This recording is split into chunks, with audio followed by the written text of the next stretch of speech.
So we're here with Rashad Coulter. First question: I know you don't cut a lot of weight, but you have teammates that cut weight, obviously, and you see how it goes. Earlier this week, Dana said he wanted to go back to the old style of weighing and get rid of the early weigh-ins. What side of the fence? Do you like the early weigh-ins? I know you're a heavyweight, but Curtis said he'd just like to get it out of the way when we asked him. For me, it's good for me, man. I just wake up, go down at 9 o'clock. I'm one of the first ones to weigh in and get it done and over with. But I'm okay with either way because I don't have to cut any weight. But, if I go back down to 205, I would probably like the early weigh-in again. And we talked to Curtis and we talked to Overeem and Andre. A lot's been made of this DC Stipe fight where Alexander Gustafsson says DC's holding up the light heavyweight division, going up to heavyweight. As a heavyweight, do you see Stipe in the same way, challenging a light heavyweight, or do you just want to see that fight? Me personally, I don't think he's holding up the division. And I don't even really think he wanted to fight. To be honest, I think it was something that the UFC felt as though it would make a lot of money, and Stipe was like, hey man, this is my job. I do it. I'll fight whoever they want me to fight. But hats off to them guys, man. So whatever they choose to do, they choose it. But I think DC is about to retire. So at this point in his career, he's looking to make the biggest fights possible and to make history.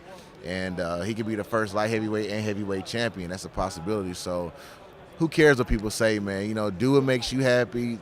Do it. Take care of your family. And live your life, man. And you brought up DC wanting to retire. We talked to him. He said he wanted to retire at 40, no matter what. They could offer him Brock Lesnar when he's 41, and he would say no. Curtis is excited because that could mean the division opens up. Right. You guys are both young guys coming up in a division that's been one of the older divisions in UFC. For sure. Are you excited about the possibility of the UFC heavyweight division just opening up? Of course, man. It's a few guys in the division that I have in mind that I really want to fight. For me right now, he's not holding up the division for me because I'm still kind of a newcomer.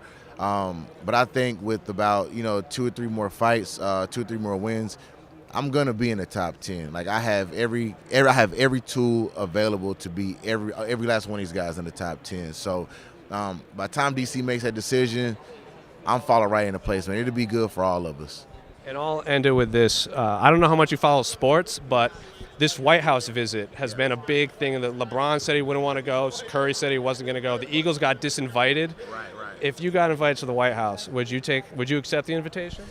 To be honest, man, I kind of try to stay away from that. But I'm not a champion, so I'm not going to be invited to the White House. But me personally, I'm on the fence because there are some good things that Trump does as far as naming Jerusalem the capital and speaking openly about prayer and things like that, trying to put God first.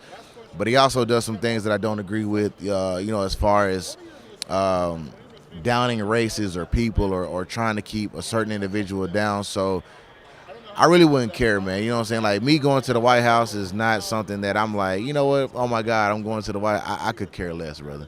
I know I said it ended, but one last question. We're in the house Jordan built. Are you Team LeBron or Team Jordan?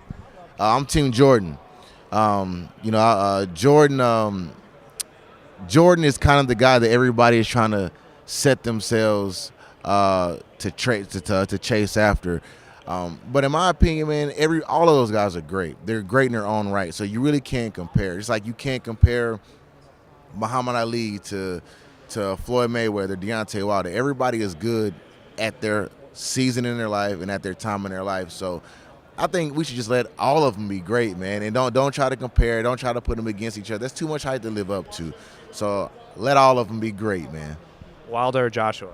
I'm going with Joshua, unless Wilder lands that wild right hand, But I think Joshua has all the tools to beat him, and I think Deontay Wilder is just a little bit too wild, but I think Joshua takes him.